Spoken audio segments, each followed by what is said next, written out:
Hi, and welcome to Coffee with Claire. Today we're going to talk about craft beer, and I have the top 10 reasons why you should drink craft beer. Number one, craft beer tastes better. They use way better ingredients than the regular old guys do with like the light beer that you drink, and it's going to have a lot more flavor and it's going to be so much more inviting to your palate. Number two, more alcohol. There's like 20 to 40% alcohol in some of the craft beers, and when you look at the regular beer that you can get off the shelf at the grocery store, it's about 2.5%. So you're gonna actually drink less beer and you're gonna have more flavor. Number three, less trips to the bathroom. Because you're drinking less beer, you're not going to have to spend all afternoon or evening in line to go to the restroom. In fact, you can spend more time visiting with your friends. Number four, health benefits. There's folate, there's silicone, there is ways to help you with your bones and things like that. It helps with your osteoporosis. Who knew that beer could be so healthy? Number five, more choices. There are 1,600 or more craft brewers around the United States. And if you take a look at that, that gives you an opportunity to see lots of different craft breweries. In fact, did you know that there's probably a craft brewery around 10 miles from your house? Number seven, less calories. Because you're drinking less craft beer, you're going to consume less beer overall. However, if you take a look at it, a craft beer probably has about 200 calories and an average light beer has about 110. But remember, you're going to drink less because it tastes better and is more filling, and so you will have less calories. Number eight, better ingredients. A lot of the brewers actually organically farm their ingredients. You know, it's all made by hops and barley and water and things like that. But the care that they take in making sure that you have the best quality ingredients in the craft beer makes a really big difference in how it tastes. Number nine, supporting the local economy. Everything is done locally with a craft brewery. You know, they don't go sourcing things out all over the country. It's probably going to be within that 10-mile radius. And, you know, the other thing that they do is that they're environmentally sustainable. They do so many things within the community, and they make sure that things are taken care of within their own little farm, that they take care of the environment. And the other thing is that if you go and buy a growler or you fill up a keg, you're not going to have all the waste of cans and bottles and things like that. So we are really excited to have Michael Peticolas, the owner of Peticolas Brewing Company, today here as our guest. So stay tuned and learn more about craft beer.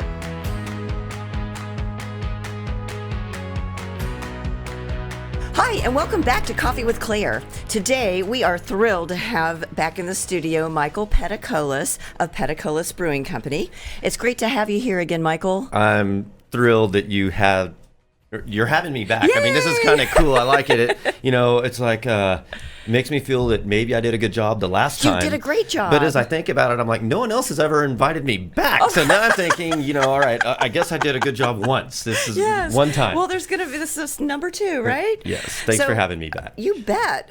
So there's been a lot happening in your beer world since we last spoke, and there's a lot more to the craft beer world than the average Joe knows about. So, for sure. As those of you who saw Michael on our show previously, you know that he was an attorney before he was in the beer business, and he's kept his feet wet in the law waters and has been active in representing Texas craft brewers' rights. So, Michael, last time you were on the show, we left off with the lawsuit you filed with the state of Texas. So what's the status of the lawsuit right now? Right. So, and it's been, maybe 4 or 5 years now that this litigation has been ongoing. That's a long time. It is a long time. But what happened in 2013 is the legislature passed a law that took away some rights from Texas craft brewers their territorial distribution rights. They really hindered the value of our brand. And I don't want to bog down in all the minutia and have your... You can Google that. Yes, have everyone's eyes glaze over. But I can't remember exactly where we were when I last spoke with you. We actually won in the trial court. Yay! Yes. Well, but then it was short-lived because it's a win. we got reversed, but we got reversed in the appellate court. Oh, boo. But we have since appealed that decision to the Texas Supreme Court. Okay. So our case is now pending before the Texas Supreme Court on their desk right now, and they will be the final arbiter of this legal question, because we have not asserted any federal causes of action, so we could not, even if we wanted to, appeal to the United States Supreme Court. So the Texas Supreme Court decision will finally resolve this matter once and for all, and keeping my fingers crossed, try to win some rights for Texas craft brewers. Well, yeah. Well, and good for you for standing up for all of your fellow craft brewers, because, it's important. It is important. You mentioned you used to be a lawyer. Well, I still am. I keep my license active. And I built a career protecting people's rights. And so when rights were taken from me, I took it very, very personally. Sure. And so it did make it a little easier for me to say, you know what, I'm not going to stand for this. I'm actually going to fight for what's right and get my rights back. Yeah. And you bring a lot of people with you along that journey. Yes, absolutely. So. Well, there's a Beer to Go initiative. Tell us a little bit about what that's all about. Yeah, Beer to Go, huge. So currently in my brewery, I'm a manufacturing brewery. I am not allowed to sell any beer. Yes, you could not bring this growler to my brewery and fill it up and leave. You could not come. No, you couldn't go. That doesn't make any buy sense. a can of beer. You couldn't come in there and take anything to go with you. You can order a beer and drink it there, but you can't. When you go to a winery, right, or a distillery, you want to. You want to take it home. You've experienced and take it home with you. Yeah. So Texas is actually the only state in the United States that does not allow a brewery to sell you beer that you can take with you. And so we have had Beer to Go has been one of our initiatives in the legislature or during the legislative session every 2 years. It's really been the right that we have been seeking for even since before I've opened up a brewery. But we're seeking that right. We have filed a bill in that both the House and the Senate, and really for the first time ever, we've had a huge breakthrough, which is there are some distribution lobbies out there. The Beer Alliance of Texas is one, the Wholesale Beer Distributors of Texas is another. But for the first time, the Beer Alliance and the Texas Craft Brewers Guild have come together and reached an agreement to allow for beer to go. So now we actually have two different stakeholders who are typically on opposite sides of the fence coming together and jointly requesting that the legislature allow beer to go. So there's still a long way to go. As I mentioned, there's another distributor lobby or distribution lobby that's probably not as happy and not psyched to really allow this to happen. So we'll see what happens from here, but we've got a better shot to get this passed this session than we've ever had before. So I am super, super excited. Wow. I just can't believe you can't do that. It's crazy. I mean, but you can go to a third party and fill up a growler of your beer and take it home, right? Absolutely. You just can't just like you can go to a grocery store and buy beer and take it home. You could take this growler to one of the growler fill shops and fill it up. Absolutely. But we've just never been allowed to do it. And when you do tell people that we're the only state in the United States, Texas, I mean, we're so proud. Does Texas ever like to be last in anything? No. And it is. It just it doesn't make sense. It reminds me of a law school. I remember, I digress a little bit, but a law professor one day said, hey, what's the taint fair doctrine? The taint fair doctrine. And we're all kind of looking around going, oh my God, because if you don't know the answers and a law school class, it's the repercussions can be quite drastic. Everyone's, I don't know. And then he's joking. He says, man, that's just when a law, it just taint fair. Yeah, and that was kind of our response. And so that's what I thought about with this. It's like, it just ain't fair that we're the only state. So it is somewhat surprising to learn that, no, we can't sell beer to go. But let's keep our fingers crossed and hope to get this passed this session. Well, yeah, absolutely. So you guys distribute on your own, right? You guys do that 39 miles We from do, your yeah. We're a little bit brewery? unique in that Yeah. respect. We don't use a distributor at all. So we Okay. actually are operating a manufacturing brewery, Okay. but also a distribution company. I really believe that we actually operate 3 companies as well as a retail tap room. I think it's 3 unique businesses that are all under one umbrella. Okay. But yeah, we do self-distribute every bit of beer that we brew. So when all those orders are placed, we're literally bringing it straight to those establishments that have placed that order. And right now, you guys are not doing any kind of canning or bottling or anything like that. This is the only way we can take this to go, right? That's the only way you can get it home is a growler as of right now. Our beers are exclusively in kegs, and as you mentioned, exclusively we only distribute 39 miles from our brewery, which is also somewhat unique. Most brewers want to get their beer anywhere and everywhere as quickly as they can. Our approach has always been we don't want to be big, we want to be great. Ooh, And so it's always been about, how do we best provide our product in a manner that it will be most like we intend it to be. And that's, frankly, it's in a keg because beer is degrading when it's sitting in a grocery store aisle at 72 degrees. It's not helping that beer, it's making it worse. So the idea was to get the market saturated with our beer being provided in the manner when it is at its best, and that's from a keg. So yeah, you can't buy a can of our beer at home. So growler locations really do appreciate us because there are a lot of consumers out there that they want to take our beer home, and the only way they can do it is going to a growler shop and filling up one of these and taking it with them. So do they buy the growler from the shop and then they get the beer filled up in it? Is that how it works? Exactly. Okay. I mean, we sell growlers. I mean, we can't sell you a growler of beer to go, No, but of we course sell not. growlers themselves, empty growlers, and then all the growler stations, they absolutely have their own growlers as well. And I mean, heck, you can find growlers from anywhere, anytime these days. Everybody's producing these things. Well, and they keep the beer just as fresh as it would be if it was in a keg. It's just a smaller component, right? Or is it pretty? Is that pretty close? It's close. Okay. Because you are introducing oxygen when you pour it into this, so really you want to consume it sooner rather than later. Oh, okay. And I typically tell folks, once you open it, go ahead and drink the whole thing, finish it, because it's not gonna keep. Okay. But it is. These things are insulated these days, much like a Yeti cooler. So, Okay. you can, I mean, this one I Yeah, poured. that's I poured substantial. this early this morning, and the beer's still ice cold. And yeah, it's going to be, in a fine condition when you pour it in from a growler, no doubt.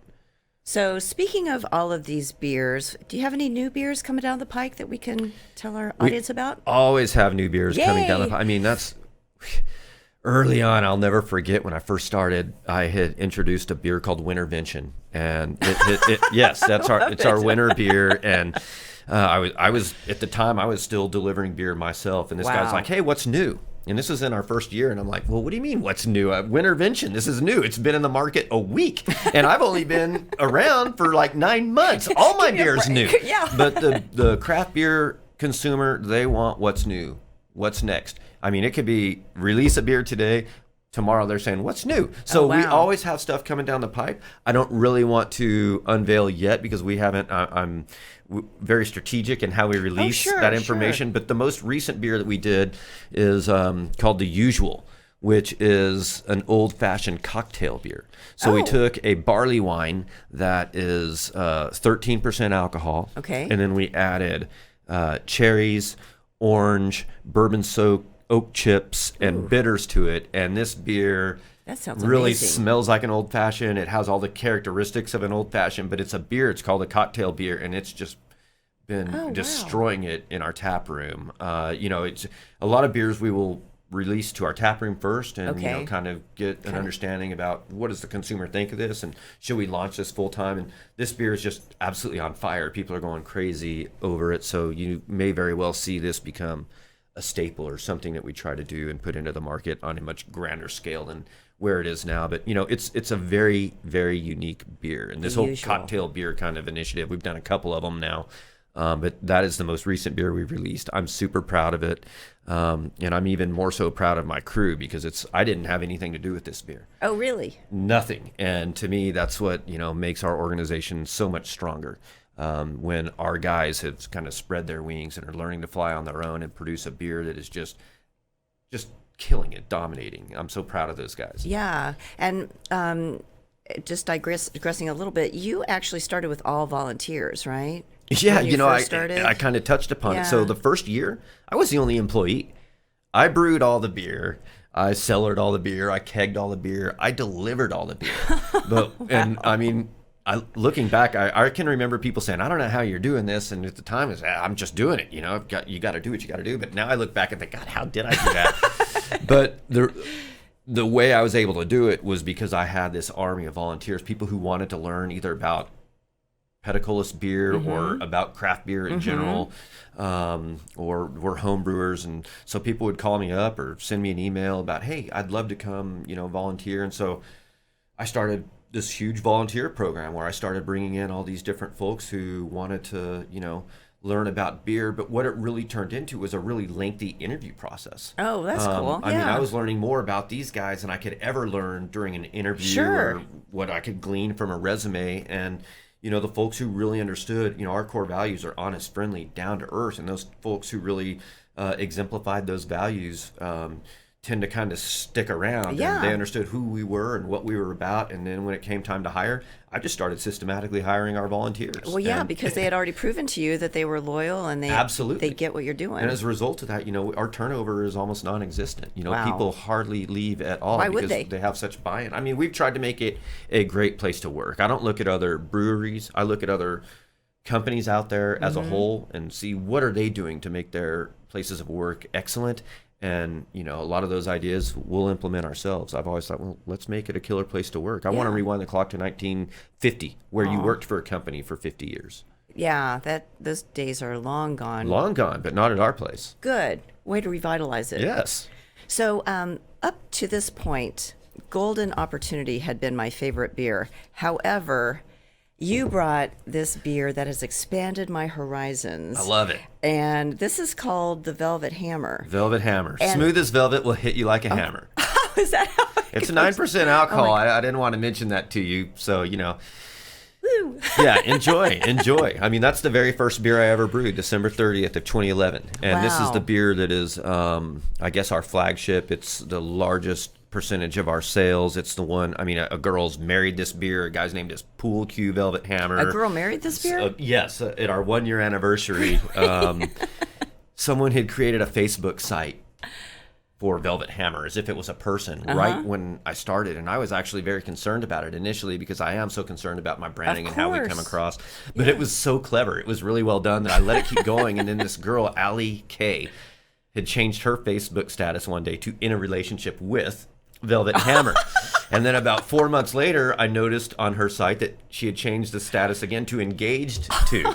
And so for our 1 year anniversary, we literally, I said, hey, let's have the wedding. Yeah. Let's have the wedding. So we had an officiant, the whole 9 yards, had a wedding, and she married this beer. And as far as I know, this is the only beer that's ever been married. And now her name is Allie K. Hammer.